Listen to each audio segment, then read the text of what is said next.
नमस्कार दोस्तों, मेरा एक सवाल, सीएए पर बवाल क्यों और सीएए पर बवाल कौन मचवा रहा है?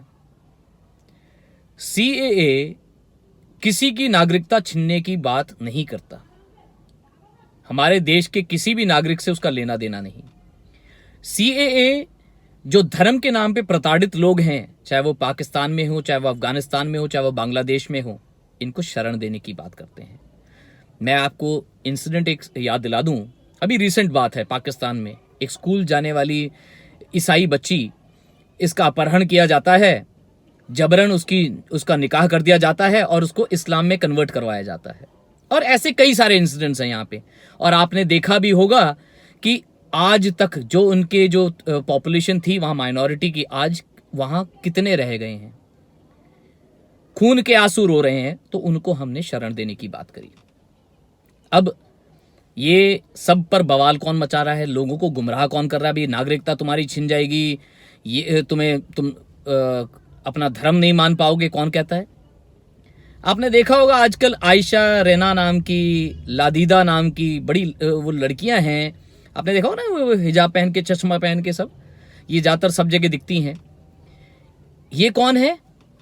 इनका आपने फेसबुक में जो पोस्ट है वो आपने देखा होगा, बड़ा वायरल हो रहा है आजकल, जहां पे याकूब मेमन की फांसी पर वो आंसू बहाती हैं, अपने आप को निसहाय बता पाती हैं। तो उस वक्त निसहाय थी, तो आज जो है लोगों को बरगलाने का काम कर रहे हैं। मुसलमानों को कहा जा रहा है कि भाई आप दाढ़ी नहीं रख पाएंगे, आप टोपी नहीं रख पाएंगे। किसने कहा? अमानतुल्लाह ने। अमानतुल्लाह कौन? ओखला से एमएलए हैं, आम आदमी पार्टी से। ये क्या कहते हैं कि अब जो है मुसलमान टोपी नहीं रख पाएगा, दाढ़ी नहीं रख पाएगा, नमाज अदा नहीं कर पाएगा। क्या ये है सीए? वहां फरहान अख्तर जो है सीए के विरोध में प्रदर्शनकारियों का साथ देने पहुंच जाते हैं। क्या फरहान अख्तर इतने शिक्षित नहीं है कि सीए क्या है समझ में आए उनको? सोनाक्षी सिन्हा सीए के विरोधियों के समर्थन में खड़ी होती हैं।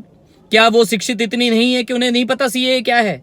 चंद रुपयों के लिए, अपने फिल्म के प्रमोशंस के लिए, कि अपने सेल्फिश मोटिव्स के लिए आप देश को बरगला रहे हैं।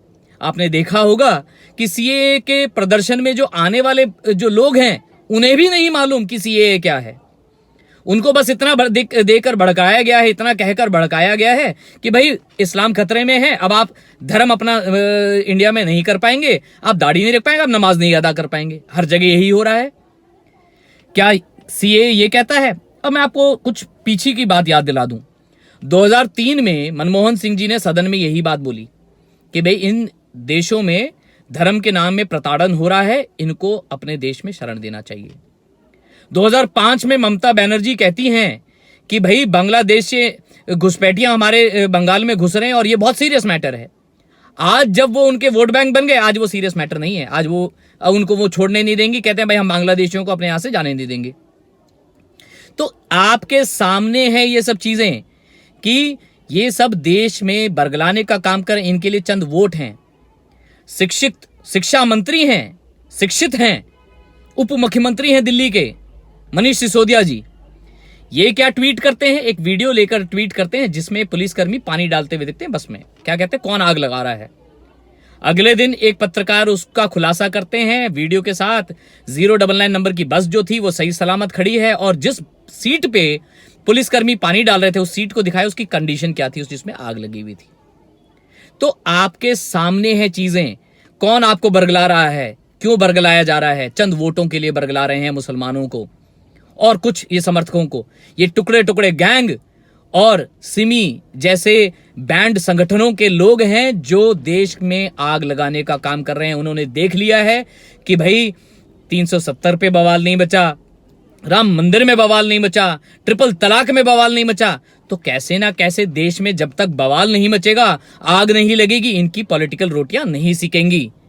तो ये इनकी मनसा है। तो मेरे अपने मुसलमान भाइयों से भी स्पेशली आग्रह है कि आप अपने आप को इनकी don't pay heed to them, अपने आप को बदनाम करने का काम ना करें। विश्व में जो है ये तालिबानी जिहादियों का साथ देकर इस्लाम अपने आप को बदनाम कर चुकी है। अपने देश, हमारे देश के मुसलमान ऐसे नहीं है, सबको मालूम है। हमारे देश के पासपोर्ट वालों को नंगा करके सर्च नहीं किया जाता अमेरिका में, आपको मालूम होगा पाकिस्तानियों को किया जाता है। तो वो डिफरेंस है हमारे में, हम भारतीय हैं। तो सबसे पहला देश आता है, और इन लोगों की बातें सुनकर बरगलाएं ना। सीएए का हम में से किसी से, हमारे किसी नागरिकता से लेना देना नहीं है, और एनआरसी में भी ऐसा नहीं है कि मुसलमानों को भगा दिया जाएगा, ऐसा कुछ भी नहीं है। तो ऐसे इन लोगों की बातें ना सुने और संयम रखें। और दूसरा, मैं प्रशासन से एक बात कहना चाहूँगा, जैसे यूपी में भी कहा गया योगी जी के द्वारा, यही दिल्ली में भी होना चाहिए। उपद्रवकारी और जिन्होंने इस दंगे को भड़काया है, उनके प्रॉपर्टीज अटैच की जाए, नीलाम की जाए, और इस नुकसान की भरपाई ऐसी की जाए।